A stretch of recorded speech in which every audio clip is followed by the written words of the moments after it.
ठीक है, स्क्रीन दिख रहा है, पीडीएफ दिख रहा है सबको?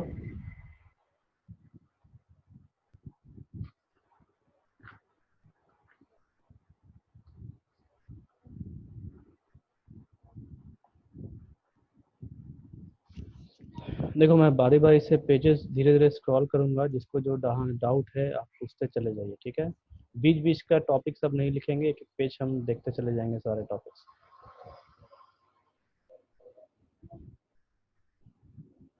ठीक है, फर्स्ट आपका सॉल्यूशन चैप्टर से स्टार्ट, यहाँ फर्स्ट पेज स्टार्ट किया है मैंने। ठीक, तो यहाँ फर्स्ट पेज में देखिए किसी को कोई डाउट है या यहाँ से कुछ समझाना है। अभी पूरा पेज बैठ के पढ़ना चालू नहीं कर देंगे, यहाँ से आप सिर्फ टॉपिक देखिए, टॉपिक में कुछ डाउट है तो पूछ लीजिए। ऐसा नहीं कि बैठ के पढ़ना चालू कर दिए, फटाफट यस या नो लिखिए या टॉपिक का नाम लिखिए।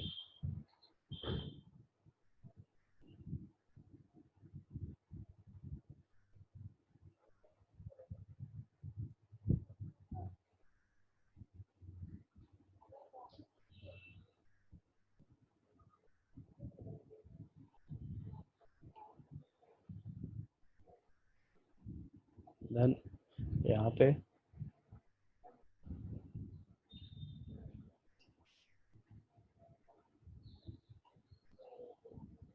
यहाँ पे किसी टॉपिक का डाउट है?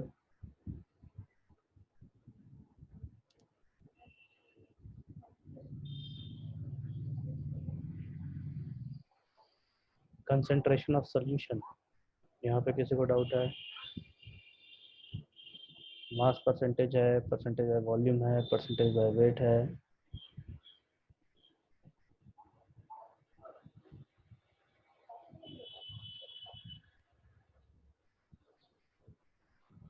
देन मोल फ्रैक्शन, है यहाँ पे।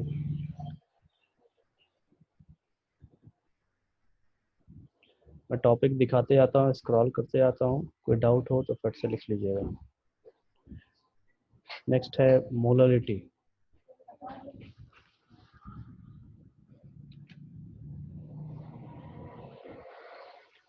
मोलरिटी के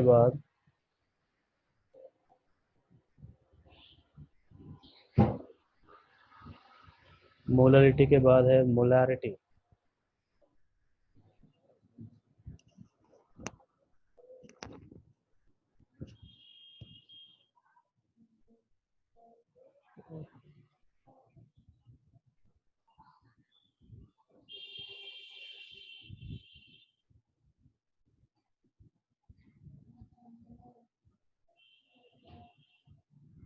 नेक्स्ट है हमारे पास नॉर्मेलिटी है।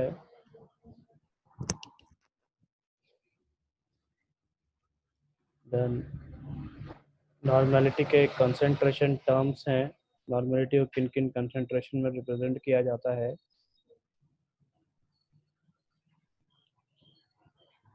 देन नेक्स्ट है सॉल्युबिलिटी।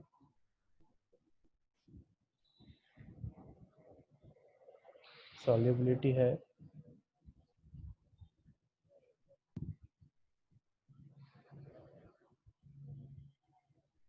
देन सॉल्युबिलिटी किस पे डिपेंड करता है? Natural solute, solvent, temperature, pressure, ये सब वगैरह। सॉल्युबिलिटी ऑफ गैसेस है लिक्विड्स में। ठीक है, यहाँ तक है। इसके बाद हेनरीज लॉ, इसमें किसी को डाउट है?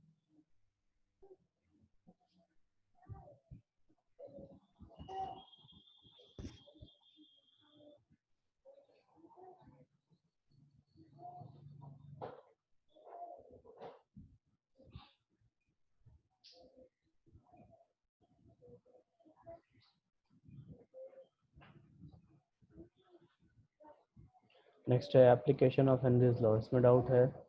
देखिए, ये हेनरीज लॉ जो है, इसका जो एप्लीकेशन है, ये बोर्ड एग्ज़ाम में पूछता है। ठीक है, बोर्ड एग्ज़ाम में स्पेशली ये जो सेकंड पॉइंट है यहाँ पे, स्कूबा ड्राइवर्स का, ये कई बार एग्जाम में पूछा जाता है 2-3 नंबर के लिए, ठीक है। तो इसको आप इम्पोर्टेंट मार्क कर लेंगे और इसको कंपलसरी पढ़ेंगे आप। The application 2, scuba divers must cope with high concentration of dissolved gases while breathing air at high pressure underwater। जो स्कूबा डाइवर्स एक्चुअली कहा जाता है, जो पानी में गोताखोर होते हैं ना, उनको कहा जाता है स्कूबा डाइवर्स, ठीक है। राउट्स लॉ का स्पेशल कंडीशन है हेनरीज लॉ। अब देखिए यहाँ पे स्कूबा डाइवर जब पानी के अंदर जाते हैं तो जो गैसेस होते हैं वो ब्लड में चला जाता है, ठीक है।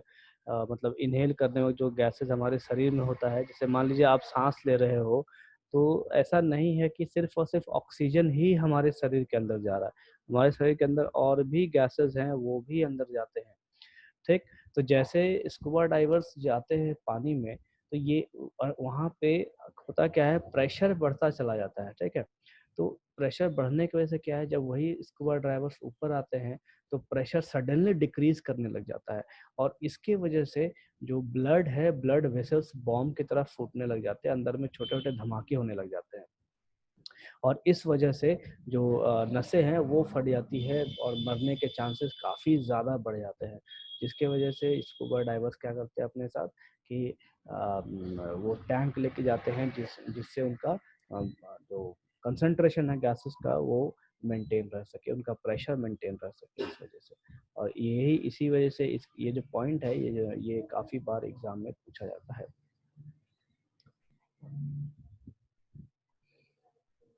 The next, Raoult's law. Vapour pressure of solution में किसी को डाउट है? यहाँ जो देखिए, अब जहाँ मैं माउस घुमा रहा हूँ, वेपर प्रेशर ऑफ सॉल्यूशन में किसी को डाउट है?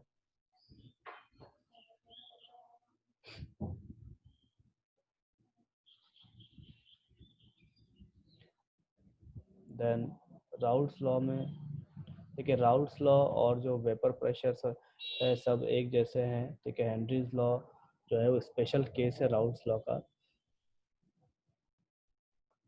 जो फॉर्मूलाज है देखिए, यहाँ पे जो पार्शियल प्रेशर है, ठीक है, वो डायरेक्टली प्रोपोर्शनल होता है मोल फ्रैक्शन के, चाहे वो सॉल्यूट हो या सॉल्वेंट हो, जब वो प्योर फॉर्म में रहता है तब, ठीक है। इस चीज को आपको ध्यान रख के चलना है। इस ग्राफ में किसी को डाउट है, इस ग्राफ को समझने में?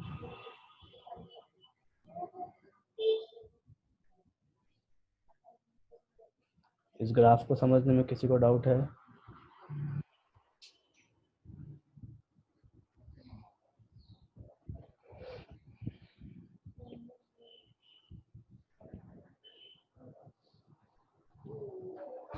देन इस ग्राफ में मिनिमम एजियोट्रॉप्स और मैक्सिमम एजियोट्रॉप्स, या मैक्सिमम बॉइलिंग एजियोट्रॉप्स या मिनिमम बॉइलिंग एजियोट्रॉप्स कैसे देखते हैं, पता है? चलिए रोशन एक बार बता दे रहा हूँ, ग्राफ ध्यान से सुनिए सब। देखो, ये राउल्ट्स लॉ का कैलकुलेटेड वैल्यू है ग्राफ का। कैलकुलेटेड वैल्यू कहने का मतलब है जो पेन और पेपर में कैलकुलेट करके सिर्फ आता है, प्रैक्टिकल वैल्यूज नहीं है, ठीक। प्रैक्टिकल वैल्यूज कैलकुलेटेड वैल्यूज से हमेशा अलग होते हैं, जमीन आसमान का फर्क होता है, ठीक है। या तो जमीन आसमान कहिए या फिर सिंपली भाषा में ये कहिए कि फर्क होना ही होना है। अब देखो यहाँ पे राउल्ट्स लॉ में क्या है, जो ये हमारा कैलकुलेटेड ग्राफ है, इसमें मोल फ्रैक्शन दिखाया गया है, सॉरी वेपर प्रेशर दिखाया गया है, ठीक है, सॉल्वेंट का, और इधर वेपर प्रेशर दिखाया गया है सॉल्यूट का।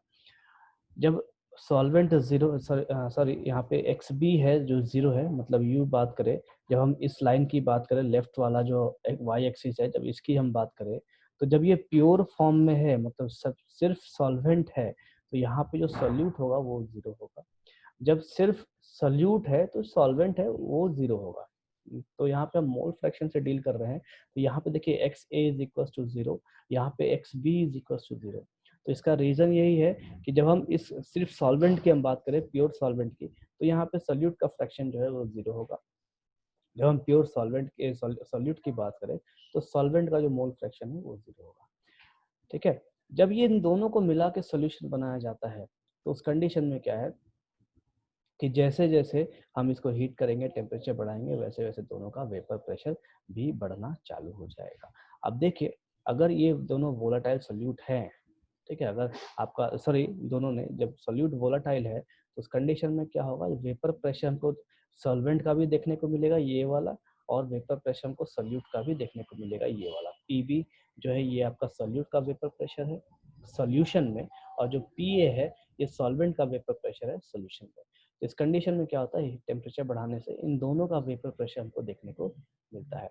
अब सॉल्यूशन का जो वेपर प्रेशर है वो क्या होगा, तो टोटल वेपर प्रेशर होगा किसके, सोल्यूट और सॉल्वेंट दोनों के। तो ये कैलकुलेटेड ग्राफ है, इसको बनाया जाता है ये सभी पॉइंट्स को ज्वाइन करने के बाद। अब बात आती है कि एक्सपेरिमेंटल ग्राफ क्या है। तो देखो, जब ये कैलकुलेटेड ग्राफ स्ट्रेट लाइन है तो एक्सपेरिमेंटल ग्राफ जो है वो कहता क्या है कि या तो ये ऊपर से बनेगा या फिर वो नीचे से बनना चाहिए। वो इसलिए क्योंकि जो हम आइडियल कंडीशन मानते हैं, आइडियल कंडीशन में मैक्सिमम चीज़ों को नेग्लेक्ट किया जाता है, जैसे वॉल्यूम नहीं बढ़ना चाहिए, इंथैल्पी नहीं बढ़ना चाहिए, एंट्रोपी नहीं चेंज होना चाहिए। तो ऐसा संभव नहीं है। अगर एक बॉन्ड टूट रहा है और एक बॉन्ड जुड़ रहा है तो वहाँ पे इंथैल्पी का चेंज होगा, एंट्रोपी चेंज होगा, बहुत सी चीज़ें चेंज होंगी, वॉल्यूम तो चेंज होना ही होना है। तो ये ग्राफ जब चेंज होता है अपने कैलकुलेटेड वैल्यू से, ठीक है, तो उसे हम कहते हैं डेविएशन। अगर यही ग्राफ जब ये ग्राफ ऊपर से जाता है तो हम इसे कहते हैं पॉजिटिव डेविएशन, जब ये ग्राफ नीचे से जाता है तो इसे हम कहते हैं नेगेटिव डेविएशन। ठीक, और ये डेविएशन का मतलब है कि राउल्ट ने जो कैलकुलेट किया, जो मैथमेटिकली पेन एंड पेपर से दिखाया, वो हमारा प्रैक्टिकली नहीं आता। ठीक, तो इसी चीज को हम कहते हैं डेविएशन। मतलब डेविएशन मतलब हमारे लीग से हटना। ठीक है, तो जो मैक्सिमम डेविएशन, जो पॉजिटिव डेविएशन है, ये हमको देता है मिनिमम बॉइलिंग एजियोट्रॉप, और जो नेगेटिव डेविएशन है ये हमको देता है maximum boiling azeotrope.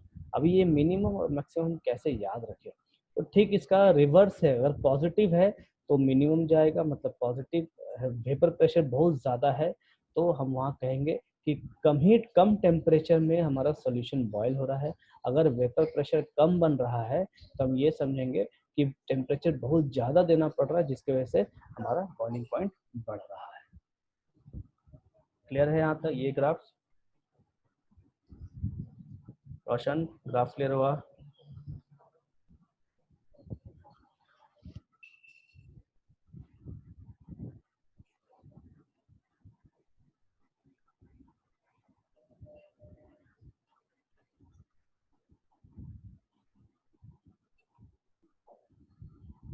Graph clear हुआ पूजा?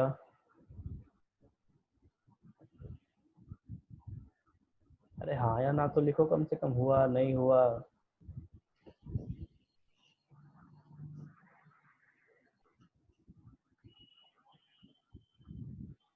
ठीक है, नेक्स्ट देखिए, नेक्स्ट है आपका then formation of ideal solutions है। यहाँ एग्जांपल लिखा है आइडियल सॉल्यूशन का। ये आइडियल सॉल्यूशन का जो एग्जांपल है ये आपको रटा हुआ होना चाहिए, एग्जाम में डायरेक्टली एग्जांपल्स पूछते हैं। ठीक है, then criteria for formation of ideal solutions, ये काफ़ी इंपॉर्टेंट है ऑब्जेक्टिव पर्पस के लिए। ठीक, ऑब्जेक्टिव पर्पस कैसा, मतलब आपको असाइनमेंट देंगे उसमें मिल जाएगा, और फिलहाल बोल दें आपको कि एग्जाम में delta H 0 they, delta we 0 दे, ये कंडीशन लिखे होते हैं तब पूछा जाता है कि आइडियल सोल्यूशन है या नहीं। Then formation of non ideal solution, जो डेविएशन अभी मैंने आपको बताया था, जो डेविएशन की राउट लॉ से डेविएट करता है प्रैक्टिकल वैल्यू, वही डेविएशन यहाँ पे है। ये पॉजिटिव डेविएशन है, ये हमारा नेगेटिव डेविएशन है। देन यहाँ कुछ एग्जांपल्स दिए हैं मैंने, जो पहले भी आपको बोला है अभी भी बोल रहा हूँ, ये एग्जांपल्स आपको याद होने चाहिए। ये इंपॉर्टेंट एग्जांपल्स हैं जो एग्जाम में पूछे जाते हैं, इवन इन कॉम्पिटिशन्स।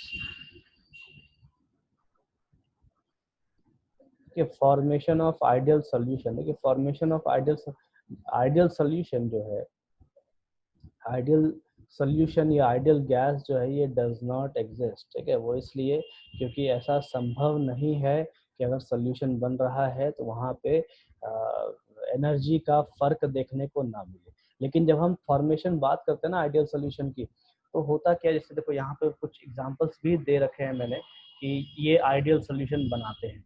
तो यहाँ बनाने का रीजन क्या है, यहाँ कहता क्या है कि जो चेंज इन एंथैल्पी देखने को मिलता है वो काफी कम होता है। काफी कम कहने का मतलब है कि राउट लॉ के जो ग्राफ से डेविएट होता है और डेविएशन बहुत कम होता है, मतलब नेग्लिजिबल टर्म में दिया जाता है। इस वजह से हम कहते हैं कि ये एक आइडियल सोल्यूशन की तरह बिहेव करता है, लेकिन एक्चुअल में ideal solution does not exist. कुछ ना कुछ तो बॉन्ड टूटेगा और कुछ ना कुछ तो बॉन्ड जुड़ेगा, जिसकी वजह से कुछ ना कुछ एनर्जी रिलीज या एब्जॉर्ब तो होना ही चाहिए। अब देखिए क्राइटेरिया क्या है आइडियल सोल्यूशन का। तो सबसे पहला क्राइटेरिया है कि राउट्स लॉ को ओबे करना चाहिए, मतलब राउट्स लॉ को फॉलो करना चाहिए। दूसरा है डेल्टा एच जीरो होना चाहिए। फिर तीसरा है डेल्टा वी जीरो होना चाहिए। ये तीन कंडीशन काफी इंपॉर्टेंट है। और इसके साथ साथ एंट्रोपी भी जीरो होना चाहिए, मतलब डेल्टा एस जीरो होना चाहिए। ठीक है, इस और अगर ये सभी हो गए तो हमारा आइडियल सोल्यूशन फॉर्म कर जाएगा।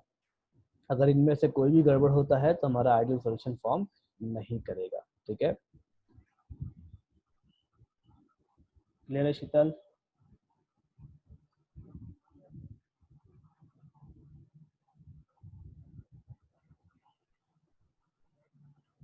देन नेक्स्ट है आपका एजियोट्रॉप। ठीक है, अभी आपको बताया था minimum boiling azeotrope, maximum boiling azeotrope किसको कहते हैं। ठीक है, अगर आपने अभी वही समझाए थे। देन नेक्स्ट है कॉलिगेटिव प्रॉपर्टीज ऑफ सॉल्यूशन। देखिए 4 कॉलिगेटिव प्रॉपर्टीज है, इसमें किसको डाउट है?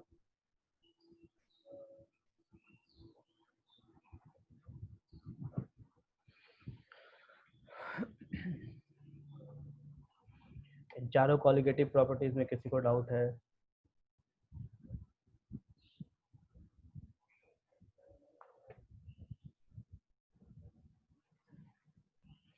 सेकंड,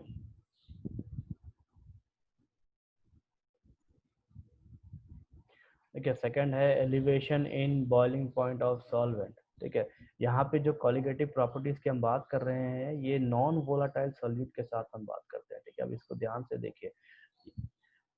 इसको समझने का रीजन तरीका ये है कि जैसे देखो आप घर में क्या कर रहे हैं कि आपने पानी लिया गर्म करने के लिए। ठीक है, मान लो ये कॉलिगेटिव प्रॉपर्टी हम घर पे देखते हैं। तो पानी गर्म करने के लिए लिया और हमने क्या किया, इसके ऊपर एक ढक्कन लगा दिया। ठीक, तो गर्म होगा तो ये होगा क्या कि यहाँ से भाप बन के बाहर निकलेगा और जो भाप बनेगा वो वेपर यहाँ से सरफेस पे आपका प्रेशर लगाएगा, मतलब वेपर प्रेशर लगाएगा। ठीक है, वेपर प्रेशर हमको देखने को मिलेगा। अब देखिए, अब इसी सोल्यूशन में, सॉरी सोल्यूशन में, इस वाटर में आप क्या करो कि शुगर ऐड कर दो। मतलब इसमें हमने क्या किया, चीनी ऐड कर दिया। जो हम घर पे नॉर्मली देख सकते हैं उसको हम, उसकी मैं बात कर रहा हूँ। यहाँ से आप आराम से देख सकते हो। अगर चीनी ऐड कर दिया तो होता क्या है कि शुगर जो है ये पानी में जाके जैसे पानी में हमको पता है कि एक मॉलिक्यूल दूसरे मॉलिक्यूल के बीच में गैप्स होते हैं। ठीक है, वाटर में या जो लिक्विड है उसमें ऐसा कंडीशन होता है। जब शुगर डालते हैं चीनी, वो चीनी करेगा क्या, ये बीच वाला जो पोर्शन है इसको वो भरना चालू कर देगा। ठीक है, अब बीच का जो पोर्शन है ये अगर फिलअप हो रहा है तो जो भाप यहाँ नीचे से उठ के ऊपर जाने वाला था वो तो यहीं पे आके अटक जाएगा, इस जगह पे आके अटक जाएगा। जिसके वजह से होता क्या है कि यहाँ पे जो वेपर प्रेशर जनरेट हो रहा है वो वेपर प्रेशर घटना चालू हो जाता है। घटना चालू मतलब क्या, मतलब डिक्रीज कर जाता है एज कम्पेयर टू ये वाले से। क्योंकि यहाँ प्योर सॉल्वेंट है, यहाँ पे प्योर वाटर है और यहाँ पे हमारे पास सोल्यूशन है, तो नॉन वोलेटाइल सोल्यूट है उसमें। तो इस सोल्यूट की वजह से क्या होता है, यहाँ पे वेपर प्रेशर जो है वो डिक्रीज कर जाता है। अब देखो यहाँ पे वेपर प्रेशर मान लीजिए स्टार्टिंग में अगर मान लो ये 1 atm है। ठीक, और इस सोल्यूशन के कंडीशन में क्या हुआ, जो प्रेशर है वो हमारे पास सपोज कीजिए 0.8 atm देखने को उनको मिलता है। ठीक, तो ये 0.2 atm जो है इतना घट गया। अब देखो ये 0.2 atm हमको इंक्रीज अगर करना होगा प्रेशर, अगर हमको 0.2 atm का प्रेशर इंक्रीज करना है तो हमें करना क्या होगा कि इसको और हीट सप्लाई करना होगा, मतलब इसका टेम्परेचर हमको और बढ़ाना पड़ेगा। ठीक है, तो ये जो टेम्परेचर हम यहाँ पे बढ़ा रहे हैं इसी को हम कहते हैं elevation in boiling point. Elevation का मतलब होता है कि increase in the boiling point of solution. ठीक है, एलिवेशन का मतलब है increase in the boiling point of solution. ठीक है, या फिर यूं कहिए तो increase in the boiling point of solvent. वो इसलिए क्योंकि हम सोल्यूट नॉन वोलाटाइल ले रहे हैं इस वजह से। ठीक है, तो क्लियर हुआ।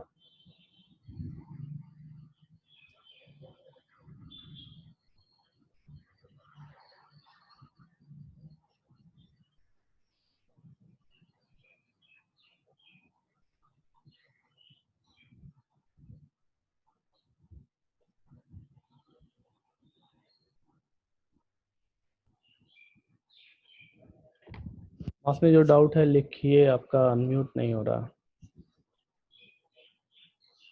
जो भी डाउट है लिख के क्लियर कर लीजिए।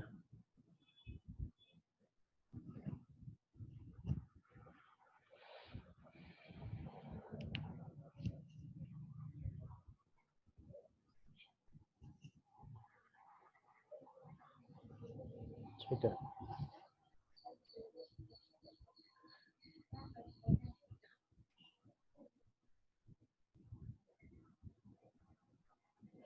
देन देखो डिप्रेशन इन फ्रीजिंग पॉइंट भी सेम है। नॉन वोलेटाइल सॉल्यूट के वजह से वेपर प्रेशर जो है वो सॉरी वेपर प्रेशर नहीं, जो टेम्परेचर है फ्रीजिंग टेम्परेचर वो घट जाता है। ठीक है, सेम कंडीशन यहाँ पे भी है नॉन वोलेटाइल सॉल्यूट की वजह से। देन नेक्स्ट है ऑस्मोसिस। इसमें किसी को डाउट है? ऑस्मोसिस में किसी को डाउट है, या वेपर प्रेशर थ्योरी जो है ऑस्मोसिस का उसमें डाउट है किसी को?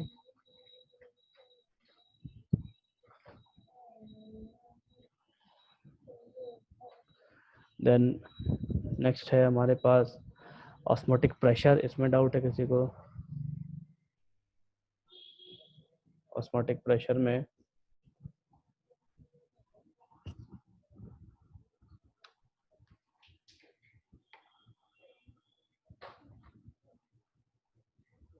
Vapour pressure. ठीक है, देखो वेपर प्रेशर जो है सेम कंडीशन है जो हमने राउल्ट्स लॉ में वेपर प्रेशर पढ़ा, या जो अभी आपको वेपर प्रेशर बताया था, वो सेम कंडीशन यहाँ ऑस्मोसिस के साथ भी होता है। ठीक है, यहाँ पे क्या है कि यहाँ पे देखिए इस तरफ में सॉल्यूट का कंसंट्रेशन कम है, इस तरफ में सॉल्वेंट का कंसंट्रेशन ज़्यादा है, सॉरी सॉल्यूट का कंसंट्रेशन ज़्यादा है। तो यहाँ पे जो प्रेशर लग रहा होता है, ये प्रेशर करता क्या है कि इधर से इधर की ओर सॉल्वेंट का फ्लो कराता है। ठीक, तो जिसके वजह से यहाँ हमको सॉल्यूट कम होता चला जाता है और यहाँ पे हमको सॉल्वेंट बढ़ता चला जाता है। ठीक है, इसको कहते हैं ऑस्मोसिस, और यही है आपका vapour pressure theory of osmosis. Then next है हमारे पास ये यहाँ पे ट्यूब है। देखिए ये जो ट्यूब है ये ज़्यादातर आपने यहाँ पे भी देखा होगा, जब घर वगैरह बनता है तो जो मिस्त्री लोग होते हैं वो एक पाइप में एक ट्यूब छोटा सा लेते हैं, पतला सा ट्यूब लेते हैं जिसमें पानी भरा हुआ होता है। ठीक है, वो पानी के लेवल देखते हैं और उसके बाद वो लोग जो ईंटें वगैरह है वो लगाना चालू करते हैं। मतलब वो एक्चुअल में जो लेवल है उसका दीवार खड़े करने का ईंट का, उसको चेक किया जाता है। तो लेवल यहाँ पे एयर के प्रेशर से यूज करते हैं जिसको हम बैरोमेट्रिक प्रेशर कहते हैं। ठीक है, तो यहाँ पे जो है ऑस्मोटिक प्रेशर का जो कंडीशन है, ठीक है, यहाँ पे भी इसको हम एटमॉस्फेरिक प्रेशर से जोड़ सकते हैं। कैसे कि जो प्योर सॉल्वेंट है उसका फ्लो हम देखते हैं सोल्यूशन की तरफ। ठीक है, यहाँ ये जो ट्यूब है यहाँ पे देखिए, ये इस ट्यूब में एक साइड में लिक्विड कम होता दिख रहा है हमको, तो यहाँ जो प्रेशर लग रहा है इस जगह से, इस जगह से जो ऊपर से प्रेशर लग रहा है, ये प्रेशर करता क्या है कि सॉल्वेंट को इधर से इधर की ओर मूव कराता है सेमी परमेबल मेम्ब्रेन के थ्रू, और जो सॉल्यूट है वो जो थोड़े बहुत सॉल्यूट है यहाँ पे वो बचे रह जाते हैं। ठीक, तो इसी को हम कहते हैं, जो यहाँ पे प्रेशर लग रहा है ये वाला प्रेशर, इसको हम कहते हैं ऑस्मोटिक प्रेशर। ठीक है, क्लियर हुआ? क्लियर है रोशन ट्यूब वाला?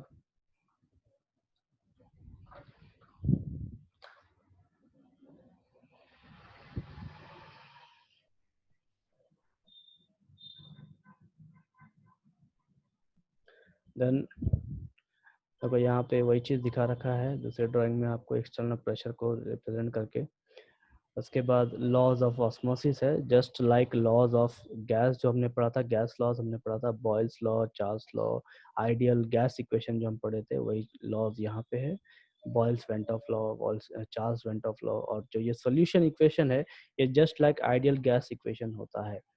ठीक है, जो आर की वैल्यू है वो सेम एज सॉरी जो एस की वैल्यू है वो यहाँ पे आर के बराबर होती है। तो आप एस और आर दोनों में से कुछ भी लिख सकते हैं, कोई फर्क नहीं पड़ता। देन नेक्स्ट है ये डेफिनेशंस हैं, isotonic solutions, then hypertonic solutions, hypotonic solutions. ये तीन डेफिनेशंस है जिसमें से सबसे इम्पॉर्टेंट है हमारा आइसोटोनिक सॉल्यूशन। इसके ऊपर न्यूमेरिकल आता है। ठीक, न्यूमेरिकल वही आएगा, आपको लास्ट टाइम बताए थे, दो सॉल्यूशन का ऑस्मोटिक प्रेशर कंपेयर करिए, pi one is equals to pi two, जो आपको असाइनमेंट दिए हैं उसमें मिल जाएगा ये question. Pi one is equals to pi two, और तब जाके ये फॉर्मूला हम लगा के सॉल्व करते हैं। देन नेक्स्ट है हमारे पास reverse osmosis and water purification. जो हमारे घर का फिल्टर है, आरओ जिसको हम कहते हैं, वो आरओ का फुल फॉर्म रिवर्स ऑस्मोसिस होता है, और उसमें यही प्रोसेस चलता है। ठीक है, ये सेम प्रोसेस हमको देखने को मिलता है हमारे घर के फिल्टर में। चलिए, कोई डाउट है अभी तक? यहाँ तक कोई डाउट है किसी को?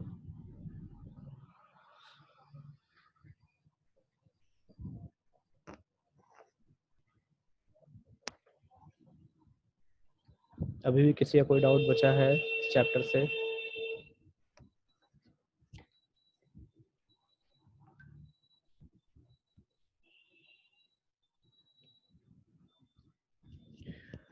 देखो, रिवर्स ऑस्मोसिस जो है वो ऑस्मोसिस का ठीक उल्टा प्रोसेस है। ठीक है, उल्टा प्रोसेस कहने का क्या मतलब है, देखिए फिगर को आप ढंग से देखिए। यहाँ पे ऑस्मोसिस का जो प्रोसेस है, यहाँ पे हम क्या देखते हैं कि अ, कि हमारा जो सॉल्वेंट है उसका मूवमेंट होता है किधर से, तो डाइल्यूट डाइल्यूट के तरफ से किधर की ओर जाता है ये, तो कॉन्सेंट्रेटेड की तरफ जाता है। डाइल्यूट से ये कॉन्सेंट्रेटेड की तरफ जाता है। अगर इसी प्रोसेस को हम उल्टा कर दें, जैसे मान लीजिए हमारे पास ये प्रोसेस हुआ और ये सेकंड कंडीशन हमको ये देखने को मिलता है। अब क्या करो, इस कंडीशन को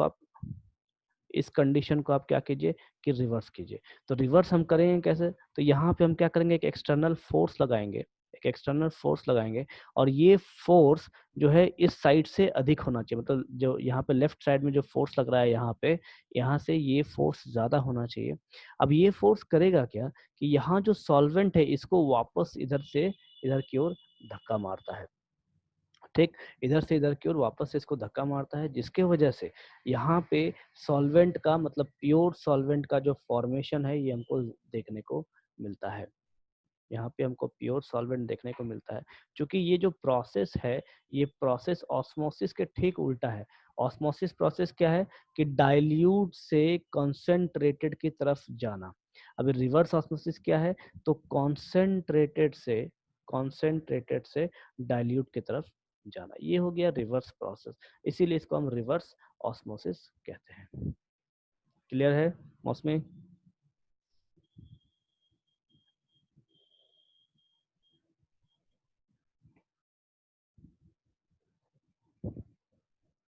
ठीक है, और ये जो रिवर्स प्रोसेस है ना, ये रिवर्स प्रोसेस ही हमारे फिल्टर का मेन वर्क करता है ये।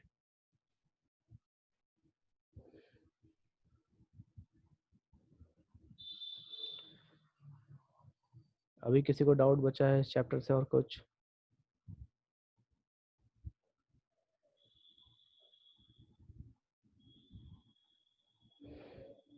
इस चैप्टर से और किसी को कुछ भी डाउट है? देखिए, नेक्स्ट नेक्स्ट सैटरडे को आपका टेस्ट होगा इस चैप्टर का। ठीक है, तो आप रिवीजन करते रहिए, और जो असाइनमेंट दिया है वो प्योर आपका पूरा आपका एनसीईआरटी का क्वेश्चन है, तो इसको आप बनाएंगे। मंडे को हम लोग वो क्वेश्चन सारा देखेंगे। ठीक है, आप जितना बनता है आप बनाएंगे, और इस जो भी क्वेश्चंस होंगे हम उस टाइम डील करेंगे मंडे को। ठीक है, कोई डाउट? नहीं, कल आपका क्लास नहीं होगा। कल और परसों आप दोनों दिन आराम से क्वेश्चन बनाइए। उसमें उसमें 47 क्वेश्चन है, ठीक है, 47 या 43 क्वेश्चन है, तो आप उसको कंप्लीट कीजिए, ठीक। उसको कंप्लीट कीजिए, और इसके अलावा आपको ऑब्जेक्टिव क्वेश्चंस भी आज शाम तक मिल जाना चाहिए, ठीक है। मैं कोशिश करूँगा आज शाम तक आपको दे देने के लिए, क्योंकि आप बनाओगे उसके बाद तो आप कुछ डाउट पूछ सकते हैं, नहीं बनाएंगे तो डाउट कैसे पूछेंगे फिर। चलिए मिलते हैं फिर नेक्स्ट मंडे क्लास में।